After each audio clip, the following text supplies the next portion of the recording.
Hi, tired of spending time on announcements, meeting notes, or reports?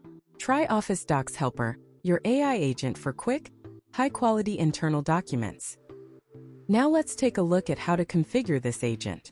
On the configuration page, you can enter the system prompt to customize the agent's behavior. You can also add context data sources to give it more information. Below that, you can configure skill sets. Here I've already set up Bika search pages, Bika search images, and generate Markdown document. Once saved, you're ready to go. Let's do a quick demo. I type, search the internet for the standard format of a holiday notice, then draft a Thanksgiving holiday notice for our company and output it in Markdown. Office Docs Helper instantly uses those skills to generate a polished, professional Markdown document. Now let Office Docs Helper generate a Markdown file for me. Office Docs Helper uses the Generate Markdown Document tool to create a ready-to-use Markdown file.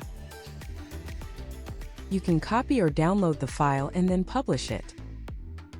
Want to boost your Office document writing productivity tenfold? Go to Bika.ai right now. Open the Template Center, search for Office Docs Helper and click Install. Then simply type your request in the chat window and start using it.